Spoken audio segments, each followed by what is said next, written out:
moi Faasolo Faatu Samoa lo mai mo mai le nei tuna le afiafi e wis mai le mai mo o se whapopong whale nei lo Samoa tanongolongo mo le whai unga o le nei yaso.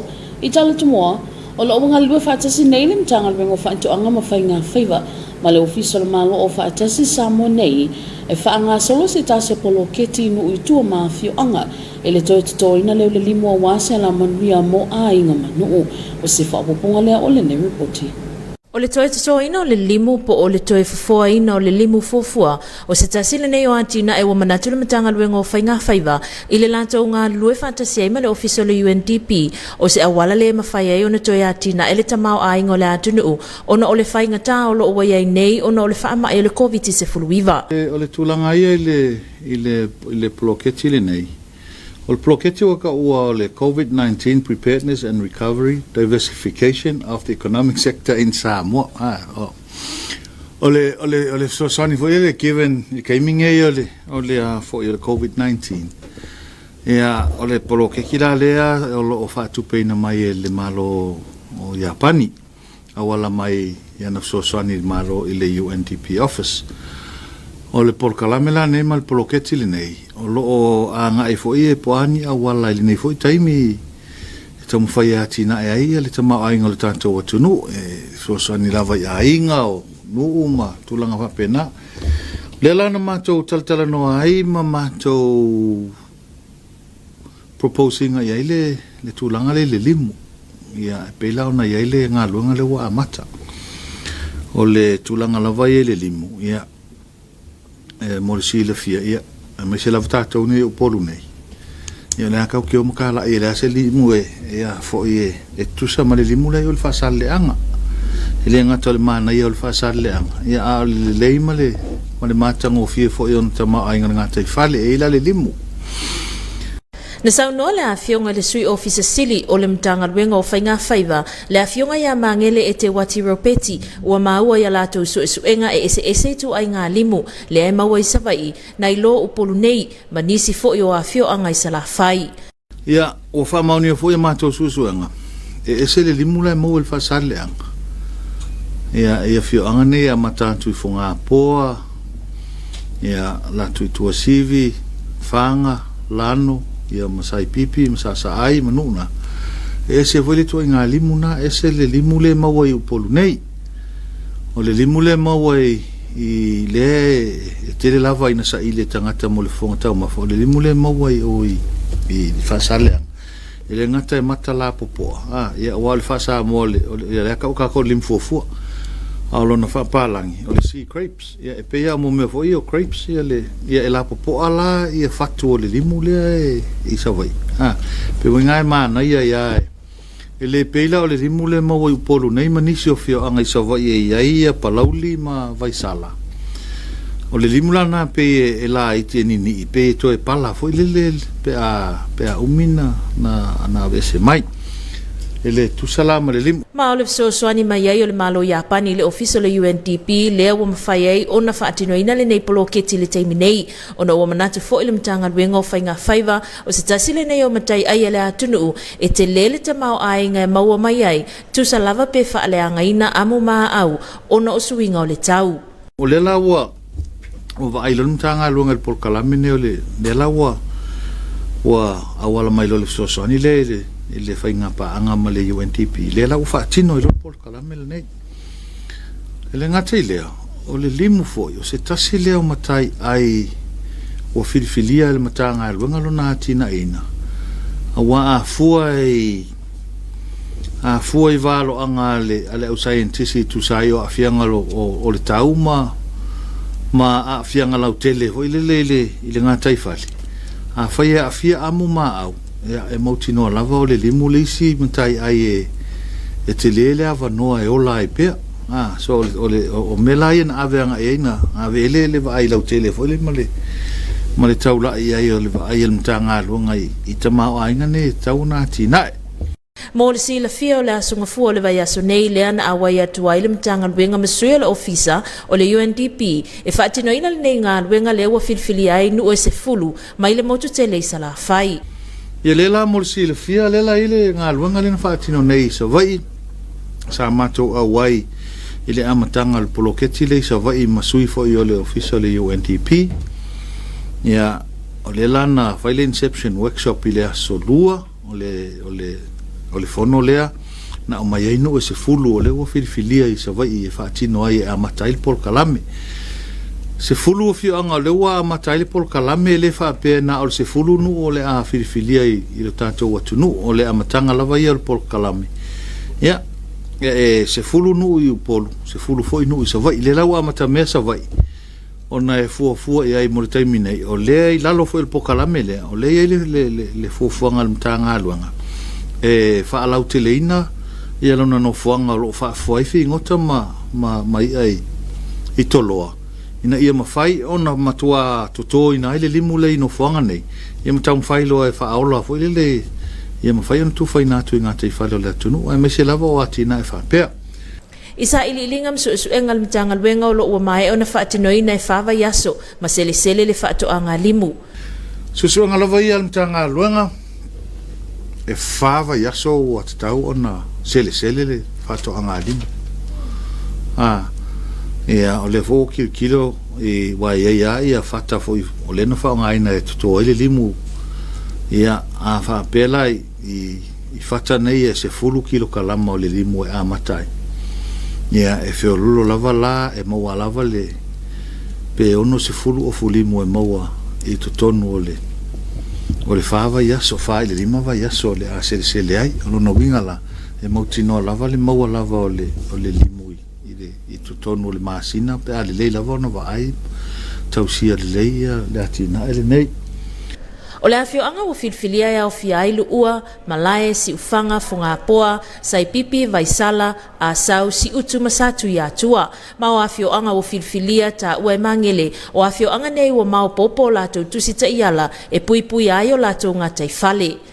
O le nau ta inga lava, wan so se Atina'e lava.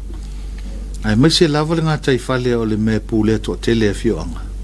E a wala tu lava lai tu tonu le pule mamalu ali ma fai pule ia Atina'e fa penei a le va inga lau tele mo le taimi o iluma ma le tau mawhai al mtanga aluanga a fai e Atina'e ai ainga ia o le a tau mawhai lava fo i ngalu lue mani ainga o ia so la tau fo i interest e a fo i mawhai ona fai o se Atina'e se ainga matulanga fa pena mo le manuia ma le Atina'e lau tele o ainga. O le limo se tasi leo me tau mawhai te lelo na o ngai le soifua malolo ina o le tangata. Taia, o le me mauti noa lava ia o le limo o a wha mawina fo i suenga le ofisa ma le Matagaluega fantasi i manisi fo scientisi mai fafu. O le limo lava ia o ngai le soifua malolo ina. Ia e o ngai mo le fiosani fo i tau wha ititia nisi o wha mai o lo wha peo na mawai tangata ma le ala foi le ala no Matagaluega e fai ma Atina'e ia ma le lona lua ia o le lua o le si vaenga o le limu o tātou lava ia Samoa ia o le tātou lava matai ai ua lewa tātou fiola mai lava pasi mai o tātou tua a ua fai langi fo launga Faasolo mai o tātou mātua e o mai ai tātou e le whapeo se mea whako a kupu ngafi o le matai ai o tātou atunu una Faasoa mai e o mai lava te mili nei. O se tasile o tau mawhainga le Matagaluega o lo tau mawhai e faatinoina ina ia mawhai o na faatoanga le limu. O na o se tasile o mea tau mawha e whainga talo na whangotaina ai na saunoa mangele o lo te le lava le avanua e mawhai e foi o na marketi nātu i fafo le limu peitai e le o lava le limu maua e mawhai ai o na awi nātu i fafo. Yes, there is a value for exports, but you know, given the status of the limu ai in Samoa, we do not have the production. Kasir nga mere kilo ia level kako production ia mafai un kako supply ia ma ke kifafu. O le limu foi lea ia mo sile fia o minka ke le limu i kua. Ia ele se ona falling o le pema.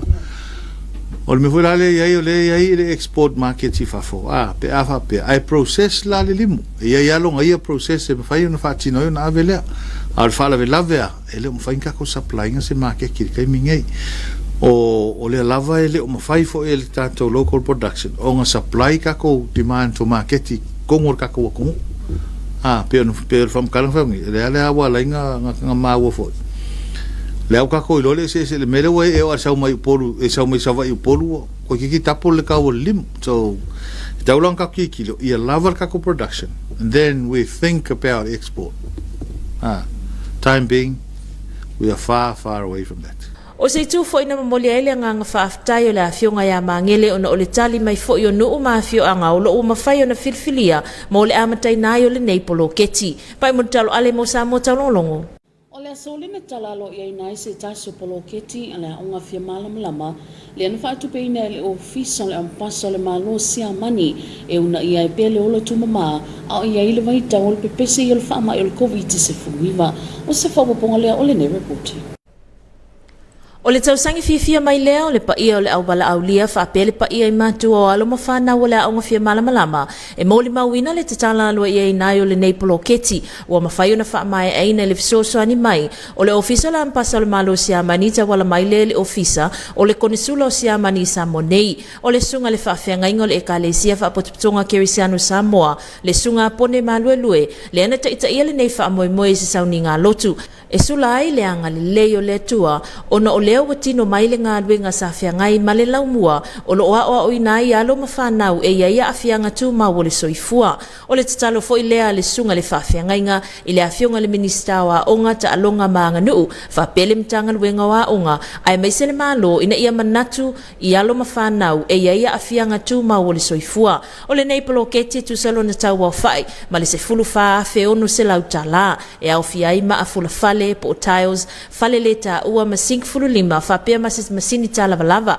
ma masini laptop se wha mo le whanau aina sau no le konisula le malo siamani Samonei le awhionga ia tangaloa Krista Sigeri o le ta ua lava ia o le nei whainga paanga ina ia mawhai o nauna ia le ola soifua malolo ino le whanau e ala lea I le iai o vaenga I mawhai o na whaatu mawina I pea le ola mama ma ia le lei mo le saunga le mu o le soifua malolo ino le whanau ai mai se lama o lo tātou iai le nei vai tau whainga tau le whaamai o le Komiti Faamisionare o le awhionga le minista wa onga ta alonga maanga nuu le awhionga ia se ula Ioane le ana sau noi le sau noanga autu o le nei whaamoemoe. O se ala noa ta ua tele ma le maualunga o le vala ulia lea o le malo Samoa pati-patia whaatasi le tau mawhainga a le malo siamani e ala lea I le fisosoani mai le itua o onga Samoa.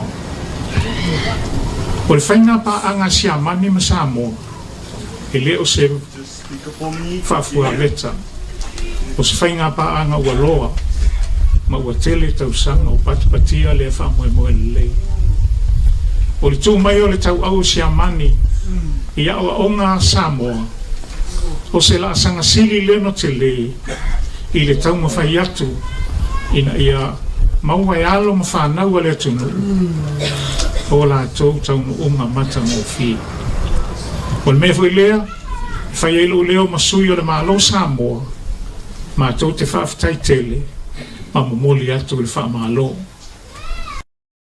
Sau no le awhionga ia se ulo le sini au tū lava ia o le nei ngā luenga ia whaale leia le si o manga i o nei tū pitu sili. Mo le whao ngā ina le whana wā o ngā olo o ia awhianga tū maua le soifua, whapea le au whai ngā luenga u ma olo o soani le Atina'e ina o le a onga fia malamalama, ma olo o atangia fo I le manu lautia le a onga o a o onga sa wo ia launga tasia ai le ola manuia o tangata uma e ia awhianga tū maua le soifua, ma o le wha mua fo I lea le malo I le Atina'e ina o a onga e maise le naunau ta inga I a o fia ai tangata uma, o le awhionga le minista le ana ia o tina le ripine e te talalo ia inai le nei whaamoemoe taua. Mo le sila fia o le lona valua I le nei o poloketi taua o onga ua mawhai ono o ia ile fisosoani le ofiso le ampaso siamani taua la atu le ofiso le konisula o siamani Samoa ta alona tula I maile a fionga ia tangaloa e tau aveina le tofi konisula le tau sanga I lua afese fuluiva maana ia whaaftai ai fo I le sunga le pule a onga ono o le ngā luenga fitao lo o whiangai ma I latou ai o lo o ia I lavalo na tali tonunga o le ale mutai I lea poloketi le latou whainga paanga ai o se amatanga leo le latou whainga paanga lewa amata mele nei poloketi ua tatala aloa I nei lea so pa I mutalo ale mo Samoa taulongolongo. Nisi tala wa ye neifu fonga mchanga wengo pisinisi alama ni malepa e fa amatu watu se sosoani seleni ili asosi tanga to fainga luenga e sosoani ayala tunga luenga se fa poponga le ole ne reporting. Olo fanga solopo kalamela sosi vai tuma oti inu uma fio anga amali tala noina le ngalwenga nga fetauli mainga o se tasi le opo kalame fa awa le sosi vai tuma oti le olo tala noina le pule ino Atina'e nga fetauli maina o puna ole swa vai mole lau telo le atuno ele ngata ile saunga le mo ai mai se le malo puipui ai ole telo Faasao puna o swa vai e pe o mata fa yoi awali tu loina le mal mata itu ino ngalwenga fa atino awali saunga le mo swa vai mol fonga tau mafole atuno e pe o na yele o ndanga le pulenga le swa vai au ndanga le swa vai tuma oti au ndanga le falinga o si vai ele ngata ile o le afianga fo o le soifo malolo ino tangata ai mai se walo mafanau fa apetanga tamatua malengase se ina le o meta mafa esilia mal se fulu afio anga o fa nga solo ile por kalame le nei ale por kalame la sosi vai tum oti male fa moe ia malu pui puna o le swa vai ina ia mama Christine Mateo mosa mo taulungu Olo fanga solo po kalame la sosi vai tum oti nu mafio anga awala tala noina le Atina'e na fatoni maina o se fa poponga le ole ne report. O tau sanga te itasi fa noina ia le malo Samoa e tawala atu ntanga le bingo pisinisi alama ni malepa le fa mtu ina atu le opsosoni niso fa ala patutongo tum oti ile atu langa na tanga we la fionga le minister ntanga le winga la fionga ia le atinu uwing fong se fofuanga e ala le fa mtu ina atu opsosoni fa penei mole sositanga te fainga winga. Alo ye for nga le matanga no fo ya me se for mista mal fenga malone ye tai pela o associate tai per pisa ya male uni le tanga ta fenga wenga e tau fo yon ave ye se so swani el fenga malo a me se ta to malo i association ni ina ye ma fai ni la to officer ye ma fatino ya la to tu langa fo tau na fai Mana sau nole minister le afionga ia le atinu uwing fong o le ngalwenga fa awau ma le masani lava lea le malo e tawala atu le mtanga winga pitai na ia ta ua o lea vaenga ua mai o na fai lua ile ofisa sila le mtanga winga e na ia fa ata atiti ai fuanga ele fa atinu ino po o avaenga mena o mia ia atu no eisi tengi ia o le ua utan noa le lipule o le mtanga winga o le MCO ia titilo iei o le asitulanga e tau na fai iei ina ia ave fo se soani mo pisa ia mesele uni tanga te faina nga lo nga tutotas awa o la to fo ia o la vei la lo le tulanga le ia pa wan me ia o le fai mai o me vanga le o me yo returns annual returns e ta una nga ba ai tulanga ia pe o le nga le o ta fai te mato Mole sino fio le vai aso nei na tuftu fai nai ni sosoani mo ni so fa la tonga e se fulu malelua ma on fa la tonga o mai on restala i lalo le po kalame alem tanga luenga o le tosanga fe se la wi sulfitu na amatali ai le po kalame e ala fam tu ina tu sosoani seleni i fa la tonga tum oti Christine Mateo mosa mo talungu sebengala te mai ne ngole tau mo le po nei male aso taiao E toi whaatala whaatu Samoa lau mai maunga le nei tula le fiafi alo mai es whapoponga masani fo ele nei o lau tala tau. Mai le ata satelite o nei au mawalalo whapea o mawalunga lo ofitia i pia le tunuu. Whaafanua le tau o savila to o loanga alwai to e lau o loa afia i pia Samoa mai afia i au manai timu. O po nei e ofitia se vaenga langi au whapea manai timu. Mola sto nai o le ahawoe ni so vaenga manai timu to uluwa vasolo ai le fiafi. Matai fale po ne mala sa tae au sa vilom ta polo e luas fulunga taulus ful kilomita le tula o ngā luta si tesman limanga lua mita. O ngā sami saute sa vilom ta olo e luas fulunga taulus ful kilomita le tula po ne e lua limanga taulima kilomita le tula mala sa tae au. O ngā luta si tesman limanga lua mita po ne e lua ngā le lua tesman lima mita mala sa tae au. Tala tae la pele ele matai te tolu minuta tolu lave au so tu imasu fa minuta te ele iwa. Pele ele lua tasi minute te tolu lea uli on te swatu ilo tai te sfuliva minute sfulul po. Ola so en la tai alwa sfulima minute te ele ono wha mai mga toi fulu sfulua minute te ele ono le fiafi. Masa mi boti le nal tau Samoa le nea fiafi se ision wha poponga la so tai au, manuele po tau wha soifua. O le a facing tātou malolonga pupu mo Faasolo Faamisionare on a tuteli mai lea morning ngana Faperitania.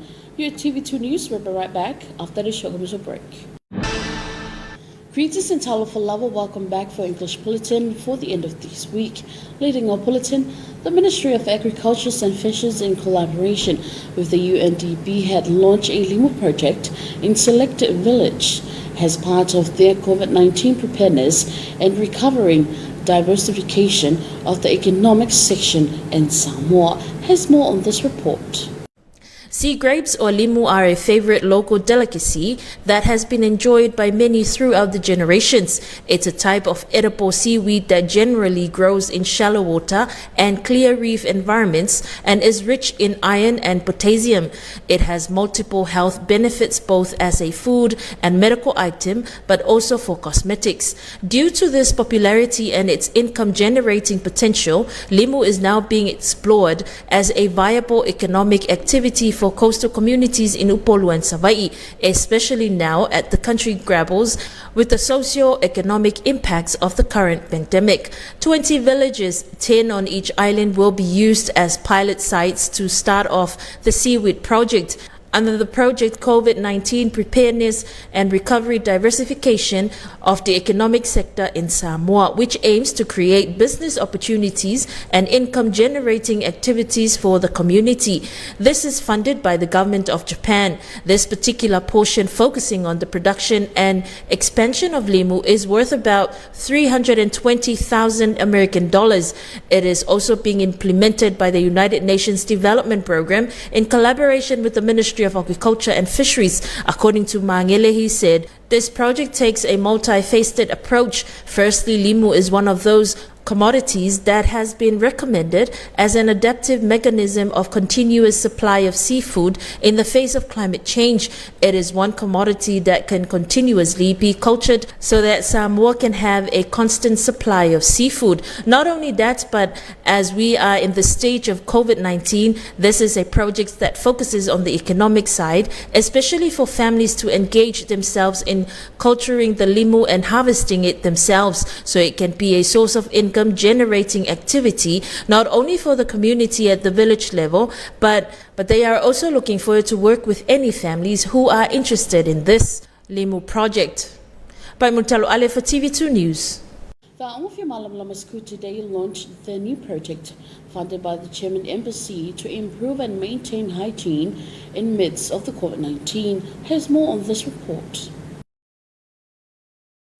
Special guests and parents of the children of our Ongafia Malamalama at Alafua School gathered with excitement today as they came to witness the opening of the school new project that was funded by the Embassy of Germany through the Council Office in Samoa. The gathering started with a short service led by Reverend Bonemaluelue, where he thanked God for this day and thanked those who made this day possible for the children.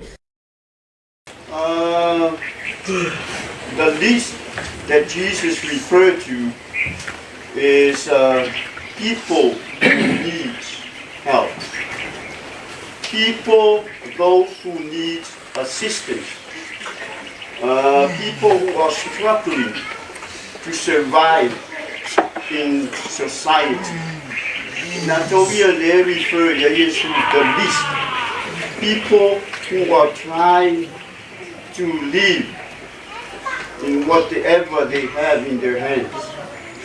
People who need support mentally, physically, spiritually, and financially.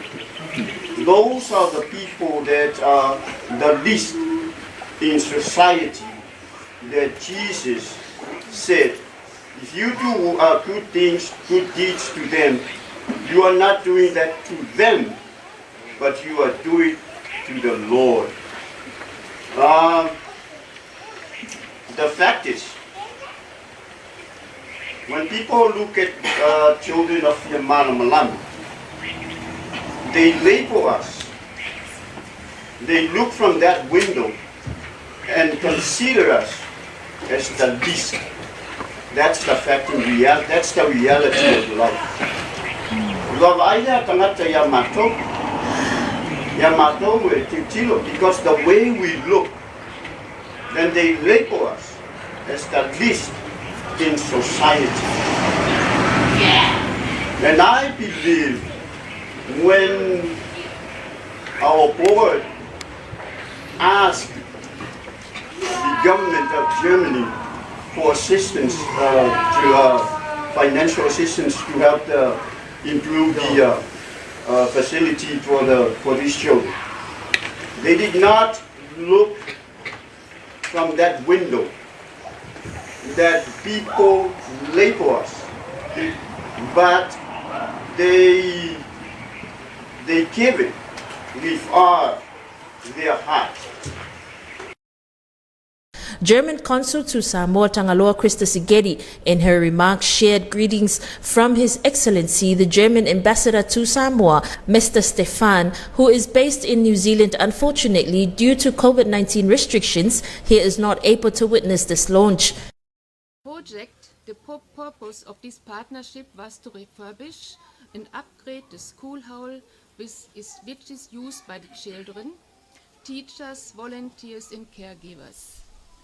The embassy contributed towards the building material needed for the project, while the Schule contributed the labor.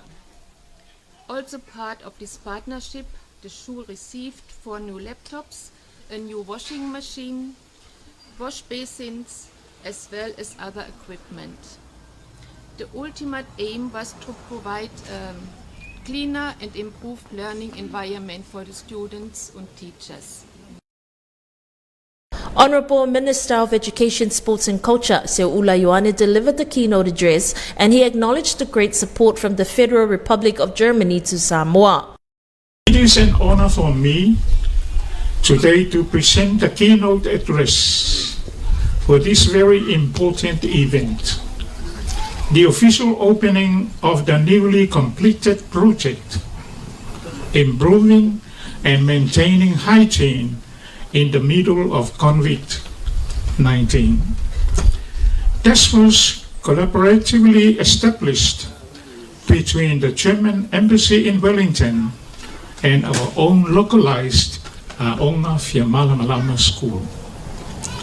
I was told that the sole purpose of this cooperation was to refresh and upgrade the school, which is used by children, teachers, volunteers, caretakers. I acknowledge with heartfelt gratitude the assistance of the German Embassy in Wellington through new laptops and other school necessities. I am also pleased to announce that this new venture is in line with our government goals of equal access in order to achieve quality education for all the children of Samoa. Also reflecting the vision of the Aonga Malamalama School, inclusion, equality, and good quality life, all people with disability. Seula Ioane said today's event is a momentous occasion reflecting the progress and development of the school since Her Excellency came on board in 2019. Not only that, but he also acknowledged efforts by the school principal and the staff members, as well as the board of directors and the parents. This is also part of the vision of the German Council, which is to strengthen the relationship between Germany and Samoa, and at the same time to provide assistance, especially in the area of education. On behalf of the government and the people of Samoa, I thank you once again, the government of Germany, for your generosity and continuous support with the development of education in our country, as well as making today's event a successful one. I would also like to recognize the effort of the principal, the teachers, the parents, and community in regard. I am certain that these new facilities will be of great use for our dear students in regards to their learning disabilities. The Honourable Minister was also given the honour to cut the ribbon to officially open this new project. Tangaloa became the German consul to Samoa in 2019, and she successfully completed 8 different projects, especially in the area of education, where she strongly believes in finding ways and proving resources to improve the standard of education for the children of Samoa. At the same time, it is vital that opportunities also be afforded to children with disabilities. This is one of the reasons why I'm very happy that we are here able to form this partnership with the school. I want to express my admiration for Principal Sharon Suren, Anita Teresa Asiata, the teachers and the school committee. During the course of the project, I have had several opportunities to visit the school and see the great work that is done for the children. The passion that everyone here at the school has for providing the best education possible is amazing. Another thing that I find wonderful is always seeing the smiles and happiness of the school children. The Council of Germany to Samoa believe that COVID-19 has shown that everyone must work together to overcome challenges, and she hoped that their partnership will have in place with the school can be used as an example for greater cooperation between Germany and Samoa, because the two countries shared an important history together. Going forward, there is still more work that needs to be done in the area cooperation. Pai Mutalo Ale for TV2 News. In other news, the Ministry of Commerce, Industry and Labour now plans to provide financial assistance to the Public Service Association to assist in their work. Here's more on this report. This is one of the ongoing programs of the International Water Scheme Association that is underway in the rural area to discuss the sustainable development of water resources for the community, in addition to the safety and security of many water resources reserves, such as the role of monitoring activities for safety of water for the public, as in the Water Authority Service, also the impact of the health of people, especially children and elders, and the food processing. More than 10 villages have been implemented this program with the aim of protecting clean water resources. Christine Mateo for TV2 News. The International Water Scheme Association continue to carry out workshops for village in sustainable development. Here's more on this report. Each year, the governments of Samoa, through the Ministries of Commerce, Industry and Labour, provides assistance to private sector's organisation. The Minister of the Ministry, Atina'e, Fong, stated that there is a plan by providing such assistance to the Public Service Association. He said that this is the ongoing work of the government through the ministry. However, this is the first time the ministry is seeking a criteria in order to help the association. However, he said the area has already been notified to the ministry's chief executive officer so that a plan can be drawn up on the implementation of what is required. This week, the grants were distributed to 12 private sectors organizations, which are already registered under the ministry's program. The program was initiated in 197 with the provision of financial assistance to the organization. Christine Mateo for TV2 News. And here's your weather forecast for tonight and tomorrow. Talafalava and greetings to you all. Here's another update of your weather forecast for this evening. Satellite loop shows few low and high level clouds still affecting the islands. From our weather map, an easterly wind flow continues to prevail over Samoa with associated clouds and showers. For tonight, partly cloudy with some showers. For Saturday, cloudy periods with some isolated evening showers. For the marine, tonight and tomorrow, easterly winds of 20 to 30 km per hour with waves of 1.5 to 2 meters. Southern seas, southeast winds of 20 to 30 km per hour for tonight and 25 to 35 km per hour for tomorrow. Waves of 1.5 to 2 meters for tonight and developing waves of 2 to 2.5 meters for tomorrow. And in tide table, low tide will be at 3 more minutes to 3 early morning, high tide at 14 minutes past 9, low tide at 21 minutes past 3 in the afternoon, and high tide again at 19 minutes to 10 at night. Sun will rise tomorrow at 25 minutes past 6 in the morning and will set at 22 minutes after 6 in the evening. And that's more your weather bulletin for this evening. Good night. And that is the end of your TV2 news for the end of this week. Thank you so much for joining us. Until then, good night. Ole fai ngole na lau Samoa chanong long, ole fai ngole neva yaso fa aftai telele mai mo mai, mole terminate to Faasolo.